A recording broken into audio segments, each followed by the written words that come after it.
savez ce qui est de la torture pour moi? C'est de promouvoir un livre que j'ai écrit il y a 4 ans. Chaton.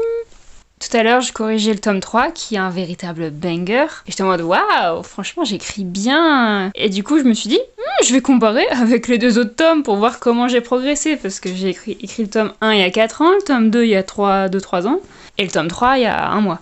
Donc j'ouvre le tome 2, je lis un passage, mais je me dis, ouais, on est sur de la qualité, c'est bien. J'ouvre le tome 1, il est objectivement très bien. D'ailleurs, j'ai plein de commentaires qui me disent qu'il est très bien. Mais il faut savoir que je suis quelqu'un de perfectionniste. Et en 4 ans, j'ai eu le temps de progresser. Il y a des petites fautes, il y a des coquilles qui sont restées dans le tome 1, je vais être honnête. Je suis en auto-édition, c'était mon 2e livre auto-édité, j'ai pas été la seule à le corriger, mais on est des êtres humains, on n'a pas utilisé l'intelligence artificielle, on a utilisé nos cerveaux. Et donc nos cerveaux font qu'il reste des coquilles, beaucoup moins dans le tome 2, et je pense qu'il y en aura aussi moins dans le tome 3, parce que nous avons progressé, moi et ma correctrice, et parce que les humains, ça progresse. Mais c'est une torture quand je vais ouvrir le tome 1 pour lire un passage, parce qu'à tout moment, j'ai l'impression que je vais trouver une faute d'orthographe, et ça va avoir l'effet d'une mine antipersonnelle pour mon esprit.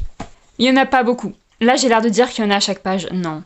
Et c'est pas des fautes flagrantes. Honnêtement, moi je les vois, je pense, parce que j'ai un scanner qui ne cherche que ça quand je lis ces lignes-là. Alors, j'ai une solution. Je pourrais faire une réédition. Ça me coûterait juste 20 balles. Je pourrais corriger tout le texte une nouvelle fois pour enlever toutes ces coquilles, et je me sentirais mieux.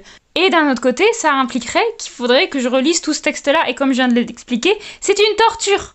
Pas au sujet des quelques fautes que je trouve toutes les 10 pages, mais parce que mon style a évolué, parce que je suis beaucoup plus pointilleuse qu'avant, parce que j'écris mieux maintenant, et que je sais que si je repasse sur ce texte, il y aura un milliard de trucs que je voudrais changer. Et pas des trucs d'orthographe, juste des constructions de phrases, des figures de style, je sais pas, et je serai là en mode « Ah, faut que je change !» Et si je commence à faire ça, le livre va carrément changer, et il y aura 200 personnes qui auront une version du livre, et puis après 200 personnes qui en auront une autre, et c'est pas cool. Donc il faut que j'accepte que je suis une personne qui fait des erreurs. Et que ce tome 1 est l'exemple parfait d'une personne qui débute dans un domaine, l'auto-édition en l'occurrence, et qui progresse au fur et à mesure des tomes publiés. Et que même si le tome 1 n'est pas parfait à mes yeux, il est très bon, il est suffisamment bon, et il est apprécié par mes lecteurs et mes lectrices. N'est-ce pas, Miu? Donc on se ressaisit, Clara. Arrête de te trouver nulle quand tu n'es pas nulle. Bref, allez lire le tome 1 et le tome 2, même s'il y a quelques coquilles, parce que je suis un fucking être humain. Ils sont très bien. Encore une fois, des commentaires qui les ont aimés, voilà.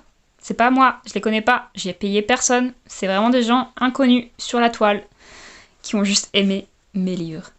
Et le tome 3 arrive cet été, et je peux vous garantir que le tome 3